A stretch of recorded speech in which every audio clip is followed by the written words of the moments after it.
नमस्कार, नमस्ते, सलाम, प्रणाम, दंडवत, बंदगी। इससे पहले आप लोग सभी सुने कबीर जीवन चरित्र का प्रसंग चल रहा है, जिसमें कबीर साहब गोरख नामधारी संत को किस तरह परास्त किए और उनको किस तरह शिक्षा दीक्षा देकर वापस किए। अब आगे सुनते हैं किस तरह सतगुरु कबीर गुरुदेव रामानंद स्वामी को माला पहनाना भूल गए थे, बताए, और बहुत सी बातें हैं।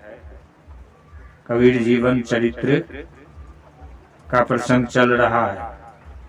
एक दिन पंचगंगा घाट पर गुरुद्वारा में सभी संत बैठकर कुछ आध्यात्मिक चर्चा कर रहे थे। उधर सतगुरु स्वामी रामानंद जी गुफा में बैठकर मानसिक पूजा कर रहे थे। वे पूजा की सभी सामग्री एकत्रित कर चुके थे, नैवेद्य आदि सब चढ़ा चुके थे। चंदन भी भगवान के मस्तक पर लगाकर मुकुट पहना दिए थे, परंतु माला पहिराना शेष था। मुकुट के कारण माला गले में समा नहीं रही थी। स्वामी जी बड़े फेर में पड़े हुए थे। कुछ निश्चय न होने पर मन में घबराहट हो गई। इसी बीच बाहर से सतगुरु कबीर ने कहा, गुरुदेव, माला की मुंडी को खोलकर गले में बांध दिया जाए। सतगुरु कबीर की युक्ति भरी बात सुनकर स्वामी जी ने वैसा ही किया, परंतु जो संत सतगुरु के पास बैठे थे उन्होंने कहा कि कबीर जी महाराज, बिना प्रसंग के आप क्या बोल रहे हैं। सतगुरु ने कहा, ऐसा ही एक प्रसंग आ गया था जो आप लोगों को ज्ञात हो जाएगा।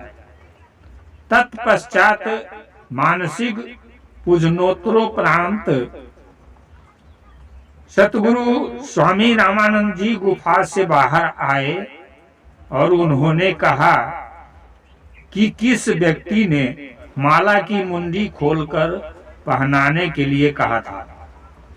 सभी संतों ने कहा, कबीर जी महाराज ने अकस्मात हम लोगों के सामने उक्त बातें कही थी।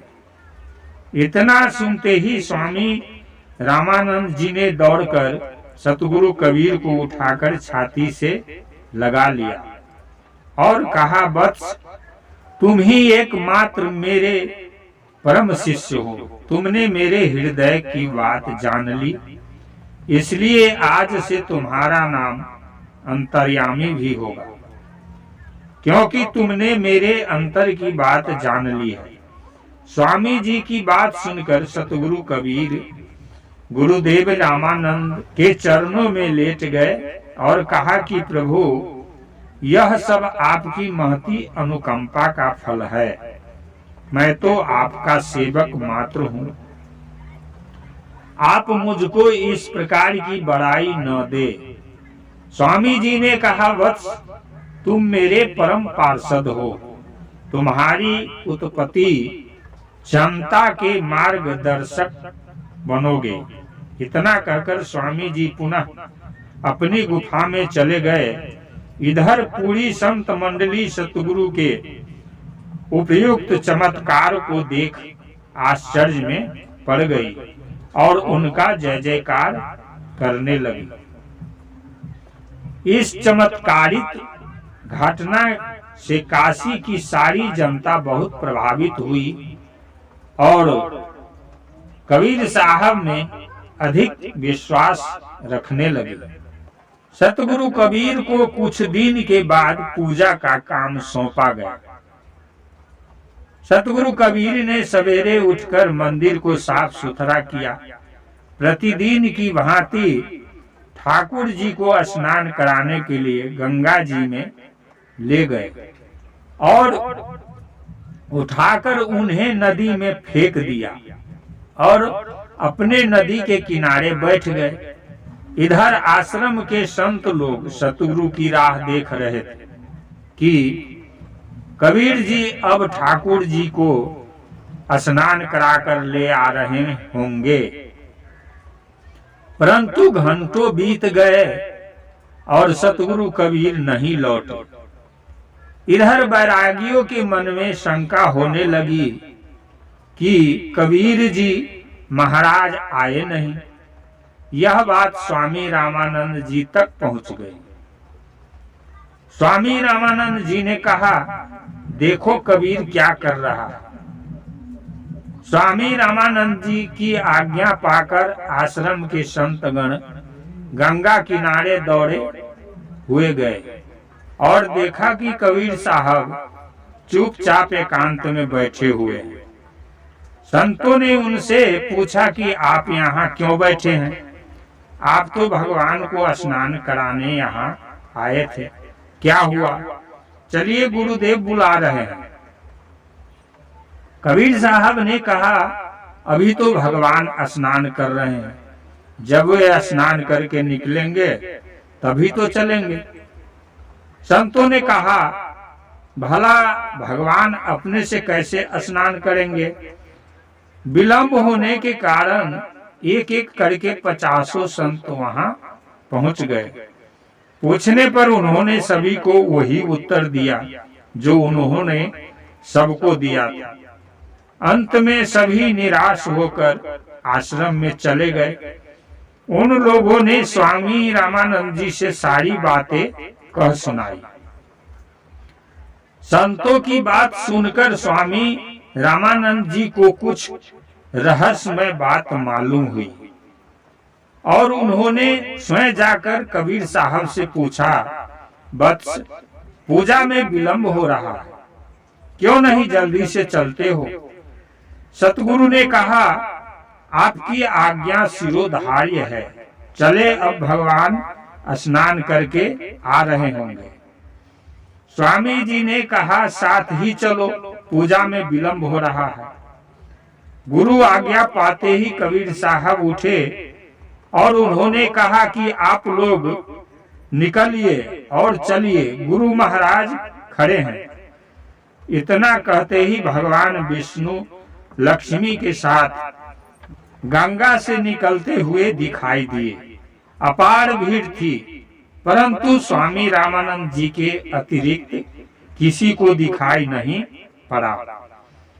उक्त दर्शन करके स्वामी जी ने कबीर साहब से कहा, बेटा, तुम मेरे नाद पुत्र हो, तुम मुझे त्राण देने के लिए प्रकट हुए हो, इसलिए तुम्हारा यश तीनों लोकों में छा जाएगा और आज से तुम्हारा सामना करने वाला इस भूमंडल में कोई नहीं होगा। इतना कहकर गुरु चेला ठाकुर जी को लेकर आश्रम पर आ गए और पूर्व की भांति पूजा आरती होने लगी। इस प्रकार कबीर साहब के अनंत चमत्कार भरे पड़े हैं, जो मनुष्य के लिए मुक्ति के मार्ग है और जिनका श्रवण मनन करके मनुष्य भवसागर को पार कर सकता है। इधर स्वामी रामानंद जी कबीर साहब के उक्त चमत्कारों से प्रभावित हो गए। उन्होंने कबीर साहब से पार्थिव पूजा करने के लिए मना कर दिया और उस दिन से कबीर साहब केवल कथा कीर्तन में शामिल होते थे। स्थानीय कार्य जो वे अपने मन से करते थे वही कार्य होता था। स्थान के सभी संत उनसे प्रभावित होकर आध्यात्मिक बातें पूछते थे। अतः कबीर साहब की कृपा से प्रायः उपद्रवी शांत हो गए। लोग राम नाम की ध्वनि निर्विघ्न होकर करने लगे। गोरखनाथ से शास्त्रार्थ में सतगुरु की विजय। इससे पहले एक गोरख नामधारी, आगे भी सुने थे आप लोग, वह दूसरा था और यह दूसरा है। भारत वर्ष में पुनः वैष्णवों का डंका बजने लगा, सारा कंटक दूर हो गया। जो लोग नाथों के प्रभाव में आकर वैष्णव धर्म त्याग कर चले गए थे, वे सब के सब वैष्णव धर्म को पुनः स्वीकार कर लिए। अतः पहले की भांति सत्य धर्म का प्रचार अबाध गति से चलने लगा। इसी संदर्भ में 4-6 और महाशक्तियां इस सत्य धर्म में उद्भव हुई, जैसे श्री सेन जी, पीपा जी, गुरु रविदास जी आदि को गुरुदेव कबीर ने स्वामी जी से कहकर शिष्य बनवा दिए। वे लोग सत्य धर्म का प्रचार करने लगे। इन सब के अतिरिक्त और भी स्वामी जी के अनेक शिष्य प्रशिष्य थे, जो अपनी महिमा में ख्याति प्राप्त थे, परंतु उनमें 12 शिष्य ऐसे थे जिनके द्वारा वैष्णव धर्म का अत्यधिक उपकार हुआ है। अतः भारत, नेपाल आदि देशों में वैष्णव धर्म का पूर्ण रूपेण प्रचार प्रसार किया तथा हिंदू जाति को इस्लाम रूपी समुद्र में डूबने से बचा लिया एवं मोहम्मदीय प्रगाढ़ गढ़ तोड़ डाला। इतिहास इसका साक्षी है। वैष्णव धर्म यदि नहीं होता तो आज हिंदू नाम न होकर कुछ और नाम होता। जहां जहां मोहम्मदीय लोग हिंदू को इस्लाम धर्म में दीक्षित करते थे, वहां वहां वैष्णव लोग पुनः हिंदुओं को मुस्लिम संस्कार से आर्य संस्कार में करते थे। अतः यह कर्म सैकड़ों वर्ष तक चलता रहा। मोहम्मदियों ने एक समय वाराणसी, अयोध्या, मथुरा, कांची, अवंतिका, जगन्नाथपुरी आदि तीर्थ स्थानों में एक ऐसी आसुरी यंत्र लगा दिए थे कि जो भी हिंदू उस मार्ग से गमन करता था, बिना बनाए मोहम्मदीय हो जाता था। इस यंत्र को कबीर ने उन सभी स्थानों पर सतचक्रो नामक यंत्र लगाकर नष्ट कर दिया और सभी बने हुए तुर्कों को पुनः हिंदू धर्म में कर दिया, जो आज भी वे अपने को कहीं रामानंदीय गोत्र तो कहीं कबीर गोत्र कहते हैं। जब ब्राह्मणों ने पुनः हिंदू धर्म में लेना स्वीकार नहीं किया, तब उक्त गोत्र बनाकर शुद्धि की गई। भारत के कोने कोने में वैष्णवों ने जाकर पुनः हिंदुत्व का जागरण किया और मोहम्मदियों के धर्म प्रचार के सभी स्थानों को छिन्न भिन्न कर दिया। अस्तु मोहम्मदियों के छिन्न भिन्न होने का प्रबल कारण यह था कि उनके पास तर्क नहीं होते थे। वे केवल यही कहते थे कि ईश्वर एक है, उसके अतिरिक्त दूसरों की पूजा नहीं करनी चाहिए, ईश्वर का अवतार नहीं होता है, मूर्ति पूजा निरर्थक है इत्यादि मोटे रूप का तर्क देते थे। वैष्णव ने उन तर्कों को यह कहकर उड़ा देते थे कि जब ईश्वर सर्वसमर्थ है तो एक अनेक कहना पूर्ण रूपेण अशुद्ध है, और यह कहना कि ईश्वर अवतार नहीं लेता है, यह प्रलाप मात्र ही है। वह सब कुछ कर सकता है, अवतार भी ले सकता है और नहीं भी ले सकता है, उसकी इच्छा पर निर्भर है।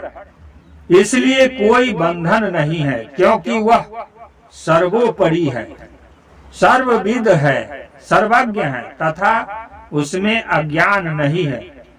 वह जिस प्रकार से लोक का हित होने का होता है, उसी प्रकार का कार्य करता है, कभी कभी माया से आवृत होकर रूप भी धारण करता है। इसी प्रकार मूर्ति पूजा ध्यान के लिए, मन की पवित्रता के लिए, संस्कार सुधारने के लिए है। इसलिए मनुष्य मात्र के यह उत्तम साधन है। योगी पुरुष इसके महत्व को जानते हैं। अस्तु वैष्णव यह भी कहते थे कि तुम लोग अर्ध मानव हो, क्योंकि तुम्हारे यहाँ केवल अनाचार ही धर्म है। दूसरों का गला काटना तुम्हारा मुख्य कर्तव्य है, और उक्त आरोप मुहम्मदियों में पूर्ण रूपेण से घटता था। इसलिए जन साधारण व विज्ञ लोग भी मुसलमानों से दूर रहते थे और उनमें विश्वास नहीं करते थे। सतगुरु द्वारा वैष्णव धर्म का पुनः उत्थान, सभी लोग तुर्कों से घृणा करते थे, क्योंकि जो बातें यहाँ शुद्ध मानी जाती थी उसी को तुर्क लोग अशुद्ध कहते थे। मांस खाना बुरा नहीं मानते थे, मूत्र के छिटके से घृणा करते थे। वैष्णव लोग कहते थे कि कुत्सित वस्तु भीतर रखते हो, सुवस्तु की अर्थात गाय को काट कर खाते हो, यह तुम्हारा कैसा धर्म है? तुम्हारे यहाँ शुद्धाचार आदि सद्विवेक का पूर्ण रूपेण अभाव है, इसलिए तुम घृणा के पात्र हो गए हो। अतः एवं इस प्रकार के उपदेशों को वैष्णव लोग सुनाते फिरते थे। झुंड के झुंड लोग वैष्णव मतावलंबी बन रहे थे। इस प्रकार वैष्णव मंडली स्वामी रामानंद जी के नेतृत्व में देश के प्रत्येक भाग में भ्रमण करने लगी। तीव्र गति से धार्मिक प्रचार होने लगा। स्थान स्थान पर अपने धर्म से विपरीत धर्म वालों से शास्त्रार्थ करना पड़ रहा था। उनको पराजित करते हुए प्रत्येक ग्राम पहाड़ों में प्रवेश करके राम भक्ति का प्रचार प्रसार करने लगे। काशी से कश्मीर होते हुए नासिक आदि क्षेत्रों को पार करती हुई संत मंडली रामेश्वर की ओर मुड़ती जा रही थी। लोग देशाटन करते हुए जा रहे थे। इसी संदर्भ में कांचीपुरी पड़ी, जहां पर कुछ वैष्णव भक्त थे और उस ग्राम में अधिक ब्राह्मण भी थे जो पहले शैव थे। अतः स्वामी रामानंद जी का आगमन सुनकर ग्राम के सभी लोग दर्शन के लिए निकल पड़े। कुछ लोग नहीं निकले। वे कहते थे कि स्वामी रामानंद शूद्रों का नेता, वहां नहीं जाना चाहिए। परंतु बहुत से लोग नहीं माने और वहां चले आए। स्वामी जी को साष्टांग प्रणाम किए। स्वामी जी ने सभी को आशीर्वाद देने के बाद कुशल मंगल पूछा। सभी ने कुशल ही बताया। स्वामी जी के दर्शन के बाद अन्य संतों का दर्शन करने के लिए प्रत्येक आसनों पर लोगों ने जाकर संतों का चरण स्पर्श किया। इसी कर्म में कुछ लोगों ने सतगुरु कबीर एवं श्री गुरु रविदास जी को देखा तथा उसके साथ ही सेन जी, घना जी, पीपा जी आदि को देखकर शैव ब्राह्मणों ने स्वामी जी को घृणा की भावना से देखा और कहने लगे कि स्वामी रामानंद ने भ्रष्ट जातियों को लेकर अपना संप्रदाय खड़ा किया। ऐसा कहकर सभी लोग स्वामी रामानंद जी का बहिष्कार करने लगे और अपशब्द बोलते हुए ग्राम की ओर चल दिए। विशेष आक्षेप कबीर साहब को लेकर किया गया। अतः गुरु अपमान सतगुरु कबीर को सहन नहीं हुआ। ब्राह्मणों का अभिमान धराशायी करने के लिए 3 दिनों तक प्रत्येक ब्राह्मण के घर में भोजन के समय उन्होंने दिखाई दिया। जब ब्राह्मण लोग भोजन के लिए बैठते थे, ठीक उसी समय भंडार गृह में वे प्रकट हो जाते थे। लगातार यही घटना 3 दिनों तक घटती रही। अस्तु इस घटना से ब्राह्मण लोग इतना भयभीत हो गए कि जिसकी सीमा नहीं है। जहां कहीं ब्राह्मण जाते थे वहां सतगुरु कबीर साहब को वे देखते थे।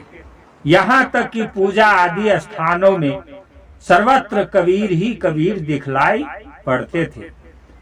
आंख मूंदने पर भी कबीर ही कबीर दिखाई देते थे। इस प्रकार गांव में बहुत बड़ा उपद्रव होने लगा। आंधी, तूफान, अग्निकांड जैसी घटनाएं घटने लगी। कितनी स्त्रियां पागल हो गई, बच्चे चारपाई से उठकर भागने लगे, गाय भैंसों ने दूध देना बंद कर दिया, इत्यादि उपद्रव होने लगे, जिसके कारण अंत में ग्राम के ब्राह्मण घबराकर गुरुदेव कबीर के समीप गए और हाथ जोड़कर उनके पैरों पर गिरकर अनुनय विनय करने लगे। इस प्रकार ब्राह्मणों को दयनीय दशा देखकर सतगुरु कबीर साहब ने कहा कि तुम लोगों ने मेरे गुरु जी की निंदा की है, इसलिए जब तक गुरुदेव प्रसन्न नहीं होते तब तक तुम लोगों की भलाई नहीं है। यह जो कुछ हो रहा है गुरुदेव के कोप का ही फल है, इसलिए तुम लोग गुरुदेव के चरणों पर गिरकर क्षमा मांगो। जब वे क्षमा कर देंगे तो तुम लोगों का कल्याण होगा। ब्राह्मणों ने कबीर साहब की बात मान ली और स्वामी रामानंद जी के पास भयभीत मन से गए। उधर स्वामी जी ने अपनी ओर आते देखकर ब्राह्मणों को डांट कर कहा कि वहीं खड़े हो जाओ, तुम लोगों ने मेरे प्रिय शिष्य का अपमान किया है। केवल वर्णाश्रम के नाम पर तुम ब्राह्मण हो, तुम्हारे में क्या विशेषता है? मेरा शिष्य कोढ़ी है, जुलाहा है, इसमें क्या कमी है बोलो? जाति शरीर का नाम है कि जीव का? जाति जिसका नाम है, संस्कार का नाम है कि हाड़ मांस नारी त्वचा रस रक्त का जाति नाम है? बताओ, क्या जाति को ईश्वर ने बनाया है कि तुमने? इस जाति से क्या लाभ है? इससे तो केवल अहंकार होता है। तुम्हारे पूर्वजों ने किसी को ऊंच किसी को नीच कहकर समाज का विघटन कर दिया है। आपस में भाई भाई जाति पाति के नाम पर कट मर रहे हैं। वह जाति पाति जो अस्थायी भी नहीं है, जाति तो बदलती रहती है। जो ब्राह्मण क्षत्रिय मलेच्छ धर्म को ग्रहण कर लिए हैं वे अब मोहम्मदीय कहे जाते हैं। उनको तुम क्यों नहीं ब्राह्मण कहते हो? क्यों मुसलमान तुर्क कहकर उनका बहिष्कार करते हो?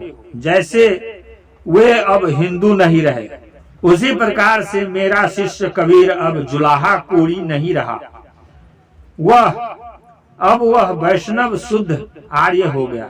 जब तुम संस्कार से ही ब्राह्मण या दूसरी जाति मानते हो तो मैंने कबीर एवं रविदास आदि का संस्कार करके वैष्णव बना लिया है।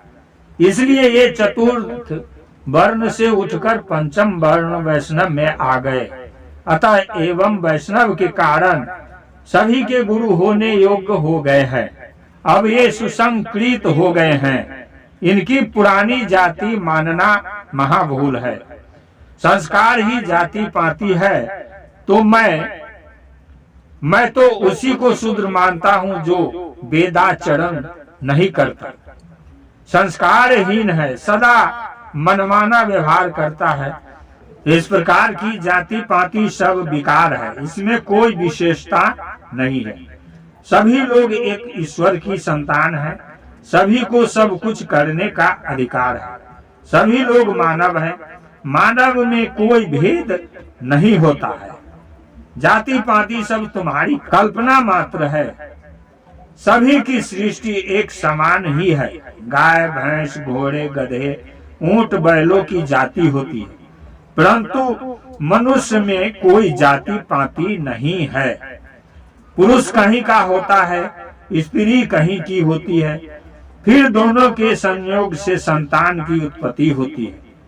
उसमें चीन, रूस, जापान, अमेरिका, अरब, ब्रिटेन, अफ्रीका,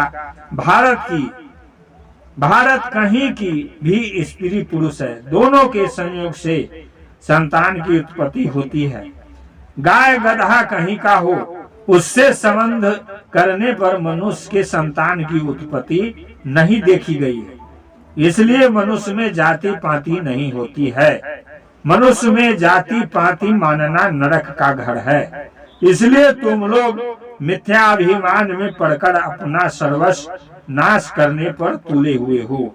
अतः जब तक तुम लोग इस अभिमान का त्याग नहीं करते हो, तब तक तुम लोगों का कल्याण होना कठिन सा लगता है। इस प्रकार स्वामी जी की भयदायक बातों को सुनकर ब्राह्मणों ने कहा कि जो आज्ञा आपकी होगी हम सब मानने के लिए प्रस्तुत हैं। स्वामी जी ने कहा, उपस्थित उपद्रव तभी शांत होगा जब तक तुम बस्ती के सभी ब्राह्मणों को लेकर मेरे शिष्य कबीर एवं रविदास के चरणों पर गिरकर क्षमा नहीं मांग लेते हो। अस्तु, ब्राह्मणों ने वैसा ही किया। सतगुरु कबीर साहब ने कहा कि ग्राम के सभी ब्राह्मण भागवत भक्त वैष्णव बन जाओ, यही तुम लोगों के द्राह का प्रायश्चित है।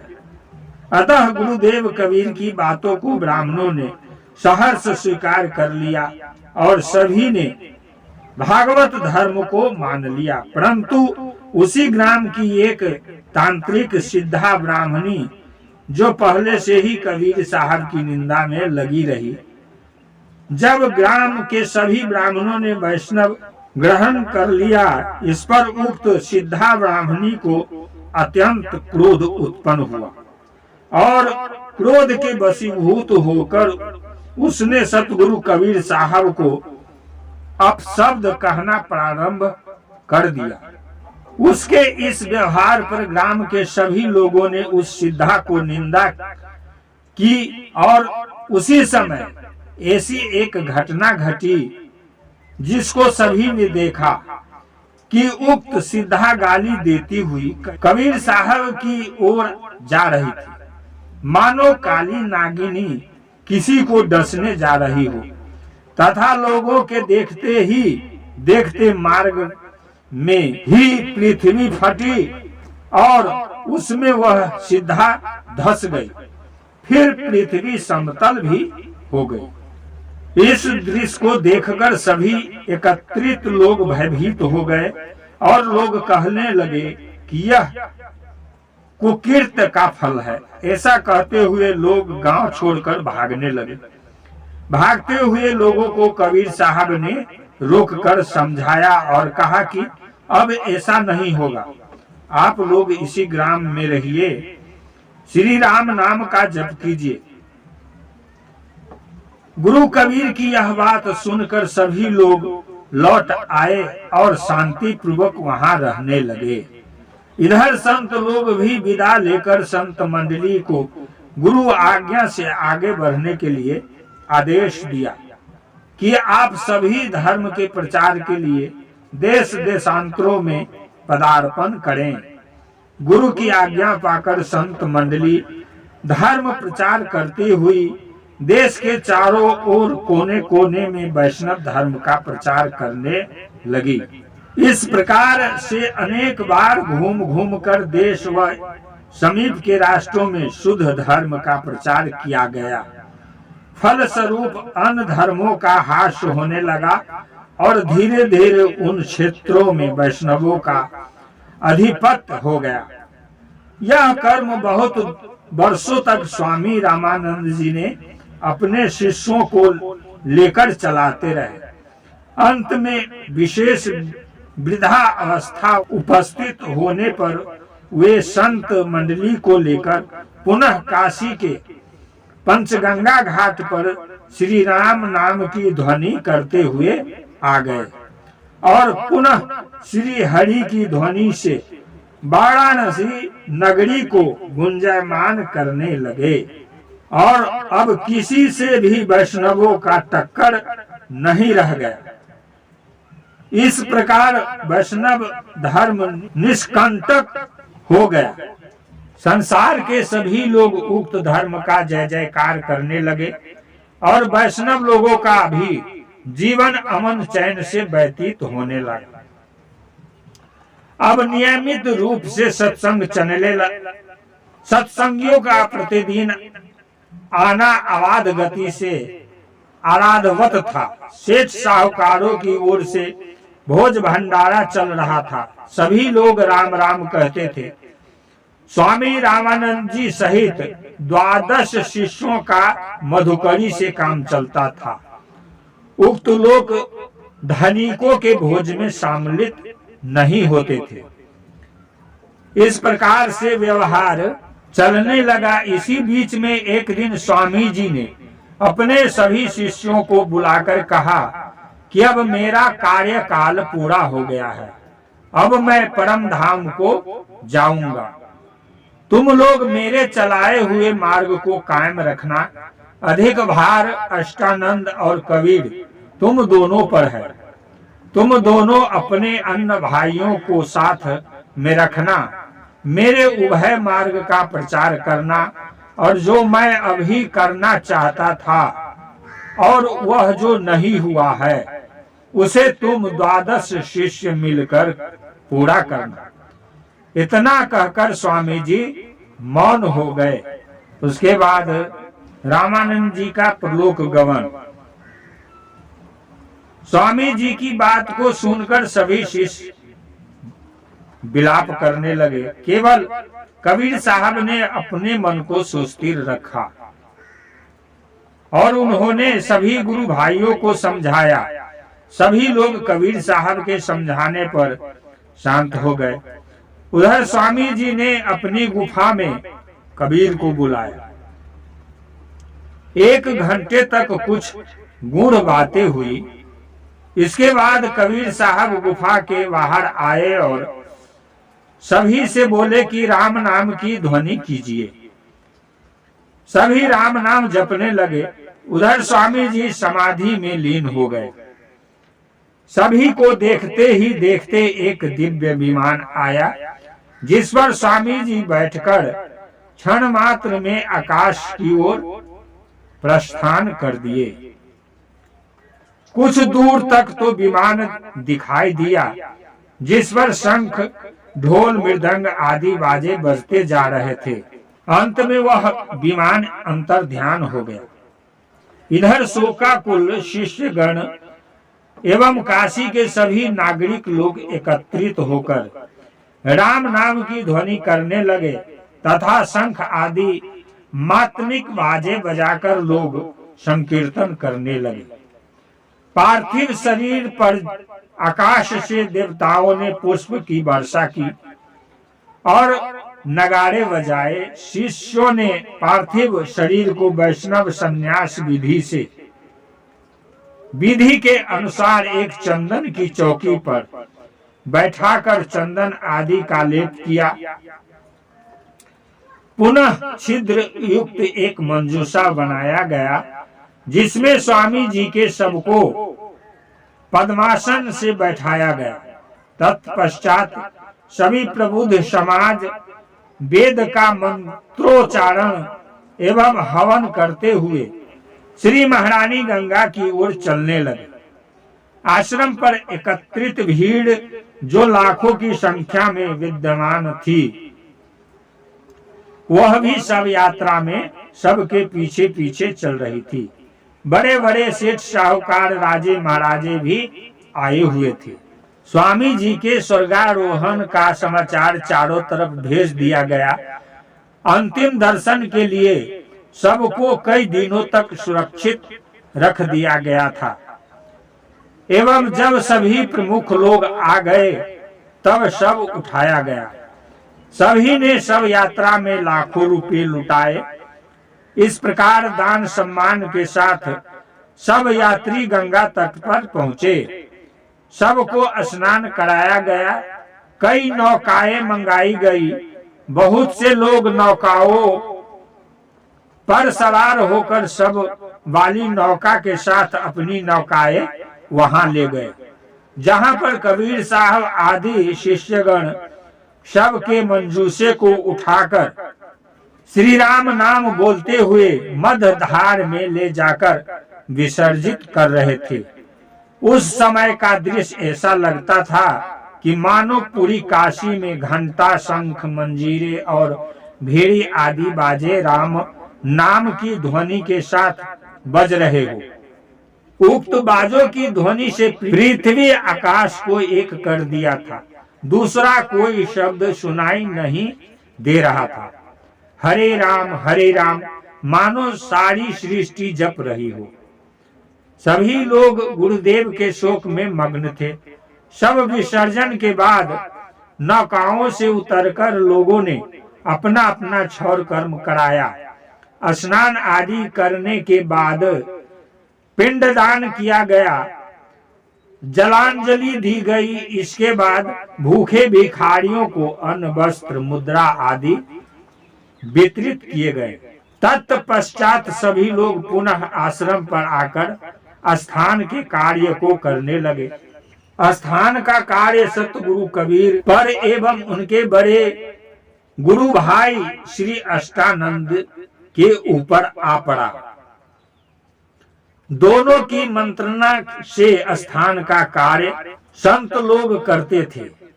अस्तु स्वामी रामानंद जी के स्वर्गारोहण के 17वें दिन उनका भंडारा हुआ, जिसमें सभी वेश के संत उपस्थित हुए।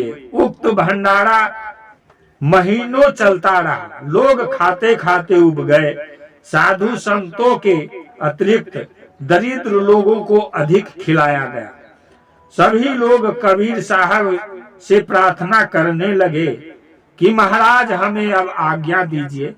अतः संतों के बार बार प्रार्थना करने पर सभी को विदाई कर दी गई।